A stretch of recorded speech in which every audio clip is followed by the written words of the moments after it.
What if pain isn't the problem, but actually the pathway back to you? You're listening to The Leadership Wound, From Pain to Permission. I'm Amanda Rohr, your host and founder of Authentically You, coaching for embodied spiritual living and leading. This is where we get honest about the real cost of leadership, the burnout, the pretending, the rejection, and the return to your authentic self. Because this isn't about performance, it's about permission. Welcome to the leader you've always been.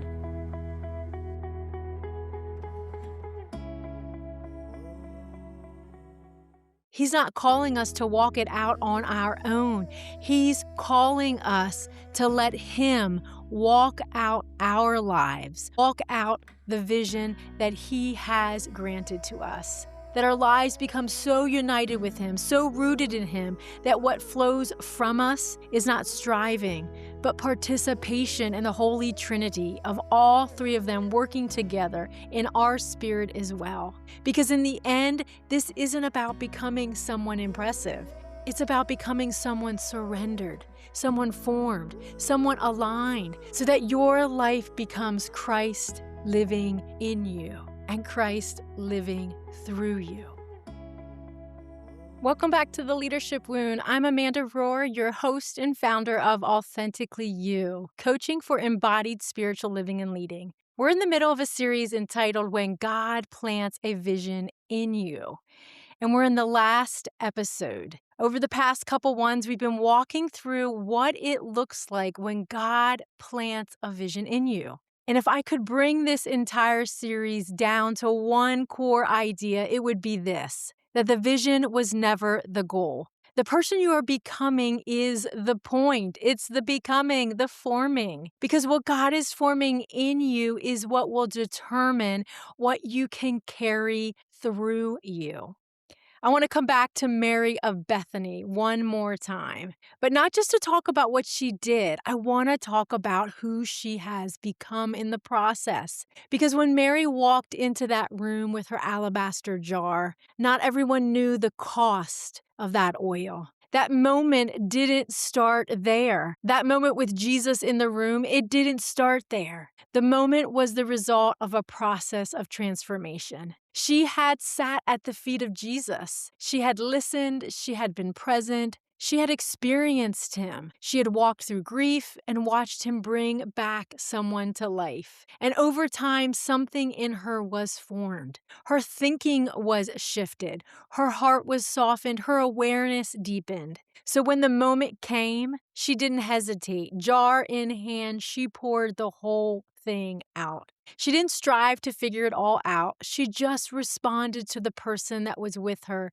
in the room. That alabaster jar moment was not the beginning for her. It was the overflow of her life of intimacy with God. It was the embodiment of everything that had already been happening within her. And this is the big idea I want you to walk away with. You don't rise to the level of your vision. You live from the level of your formation. Mary didn't suddenly become the person in that moment. She had been becoming that person all along the way. And that's the same for you and me. When God plants something in you, you move through the process of transformation. Something begins to shift within you. Your thinking changes, your desires change, your awareness changes, and so does your capacity. Things feel unsettled in the beginning. This is the great disruption that goes on within. And this is where you learn to pause. Then comes the returning back to the thoughts of truth, returning your focus back to God, returning to your identity, your God-given identity. This is where transformation happens. And out of all of that, you begin to dream. You begin to see the possibilities again, kind of like a childlike faith with curiosity, with peace. And then something emerges. There comes a moment when it all becomes visible. It's kind of like the caterpillar who goes into the chrysalis and no one knows what's going on inside until the caterpillar emerges as a butterfly. Something becomes visible. You begin to act. You begin to step out. You begin to build. Mary paused at the feet of Jesus. She returned again and again to him. And when that moment came for her to be obedient to the calling upon her life, she embodied it, not half-heartedly, but fully. And I want to make this personal because this has been a journey for both Doug and I. When God planted this vision in me, it didn't start with clarity. It surely did not start the way it has turned out to be, but it started with formation, the forming of me. It started with God doing something in me, growing my capacity, before anything else could become visible through me. There was definitely a great disruption, really sifting through what are the things that matter the most to me? What are the things that God is calling me to? There was a stretching, an internal wrestling. There were moments where I didn't even know what this would become, only that something was shifting and something was calling to me. And what I didn't fully realize at the time was that God was building my capacity to wait, to be present, to trust and navigate uncertainty, to handle unexpected hurdles. Because let me tell you, before we ever opened the doors for the Reclamation Boutique, there was forming happening under the surface. So much waiting, so many unknowns, so many moments that didn't go the way I expected and caused me really to have faith when I could not see the step in front of me. And in those moments, it would have been easier for me to think. And I actually did think at some times, this isn't working. This isn't clear. Maybe this isn't from God. But what I now see is that it wasn't delay. God wasn't delaying. He was forming me. He was preparing me to hold what He has given to me. Because if the vision had come fully formed before I was ready to carry it, it would have surely crushed me. And I want to say this to you, especially if you're on your own journey of building something, whether it's a business, a ministry, a new direction, what might feel like delay, what might feel like God is not listening is often just your development. It's not a matter of if it will happen. It's a matter of when it will happen. What feels like waiting is often preparation. What feels like confusion is often God doing deeper work, deeper than what you can see. And this has become my prayer that I will never forget. The goal was never the goal. The vision was never the goal. It was intimacy with Christ, because that is what sustains everything. That is what will carry me through all the other visions that God will give me. I'm learning to live from this truth. God is the one who opens and closes the doors of my life.